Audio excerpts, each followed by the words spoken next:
आज मैं आपको सुनाऊंगा एक ऐसी कथा जिसने भारतीय पौराणिक इतिहास की पूरी दिशा ही बदल दी। ये कहानी है सौभाग्य और दुर्भाग्य के एक ही मोड़ पर खड़ी हुई एक ऐसी महिला की जिसके चरणों को पत्थरों में पूजे जाने वाले ईश्वर ने साक्षात शरीर धारण करने के बाद अपने सबसे प्यारी मां कहकर छुआ था।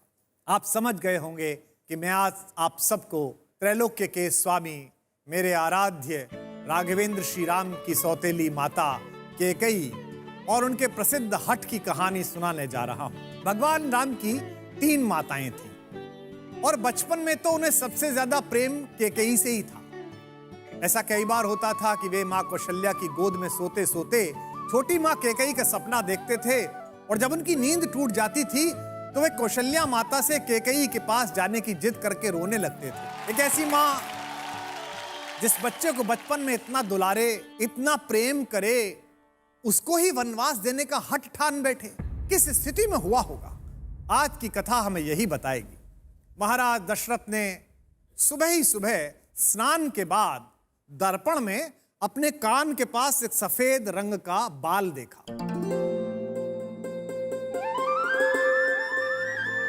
और उन्हें लगा कि अब वो समय आ गया है कि वो राजकीय दायित्व से बाहर आएं और सबसे योग्य युवराज ज्येष्ठ पुत्र राम को अपना उत्तराधिकारी बनाएं। राम के राज्याभिषेक की ये सूचना अंतःपुर में जहां रानियां रहती थी, माएं रहती थी, थोड़े विलंब से पहुंची। राम की मंझली मां कैकेयी की एक बड़ी प्रिय दासी थी मंथरा। वे बहुत लंबे समय से कैकेयी के साथ रहती थी, इसलिए वे रानी की मुंह लगी थी। अच्छा, वो स्वभाव से बहुत कुटिल भी थी। अब यहां तो सारा ही राज्य प्रसन्न था, हर व्यक्ति उत्साह में था जैसे उसी के बेटे का राज्याभिषेक हो रहा है। इतनी सारी प्रसन्नता, इतने सारे लोगों का संतोष, असंतोषी मंथरा के मन में कुटिलता जगा गया। उसने कैकेयी को जाकर राज्याभिषेक की बात सुनाई। रानी इस खबर को सुनकर इतनी प्रसन्न हुई कि उन्होंने उसे बहुमूल्य इनाम देते हुए कहा, कितनी अच्छी सूचना लाई हो मंथरा, अब मेरा सबसे प्रिय पुत्र राम राजा बनेगा। यह अयोध्या के साथ साथ मेरा कितना बड़ा सौभाग्य है। मंथरा ने कहा, क्यों महारानी, आपका क्या सौभाग्य? आप सचमुच मूर्खता की हद तक भोली हैं। मुझे लगता है कि आप दुनिया की पहली स्त्री हैं जिसे अपने दुर्भाग्य में सौभाग्य दिख रहा है। कैकेयी ने क्रोध से कहा, तुम्हारी बुद्धि तो ठीक है, क्या अनर्गल बक रही हो? उसने कहा, मुझे तो सब सही लग रहा है, मुझे तो सब पता है, आप ही की बुद्धि पर मोह का पर्दा पड़ा है। अरे राम राजा बनेंगे, कौशल्या आपकी सौत राजमाता बनेंगी और आप बनिएगा मेरी तरह उन माँ बेटों की दासी। कैकेयी ये सुनकर चौंकी। उन्होंने कहा, तुम्हारी बुद्धि में इतना कलुष कैसे आता है मंथरा?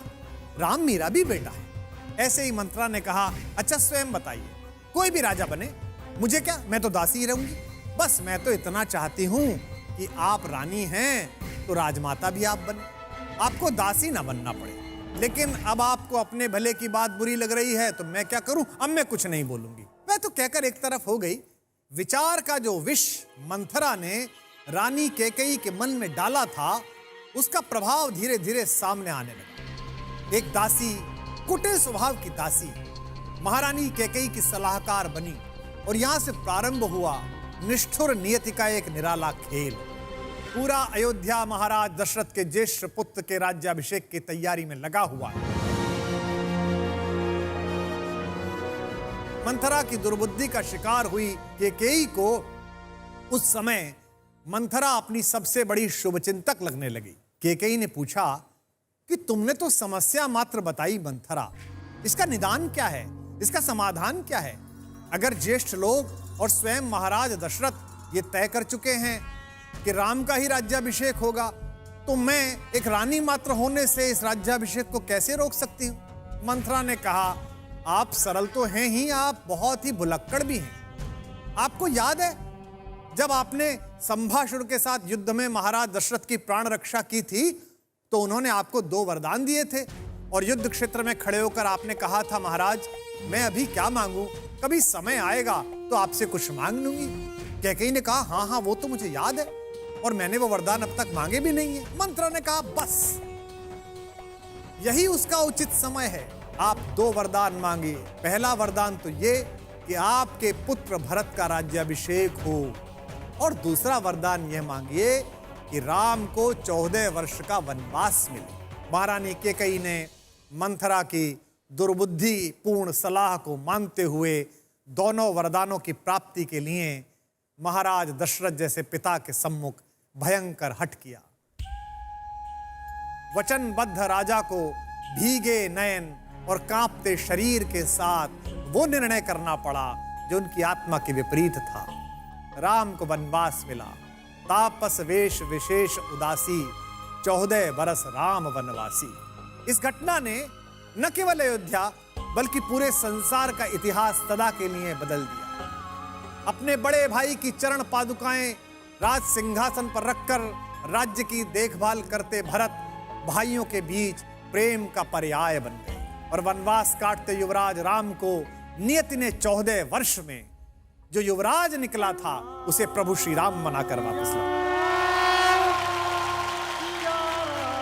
यह छोटी सी कथा क्या केवल स्त्री का हट मात्र है या इस कथा का कोई जीवन के लिए सार भी है?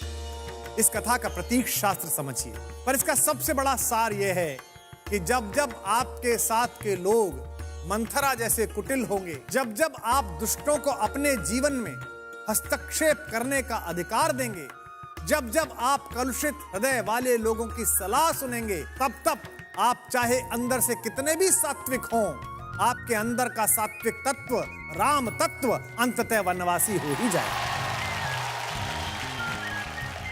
आपकी सारी अच्छाई, सारा बड़प्पन और सारा शुभ कार्य शून्य हो जाएगा। तो याद रखिएगा कि अपने अंदर के शुभ तत्व को अगर वनवास नहीं देना तो जीवन में मंथरा जैसी दुर्बुद्धिपूर्ण सलाहकारों से दूर रहें।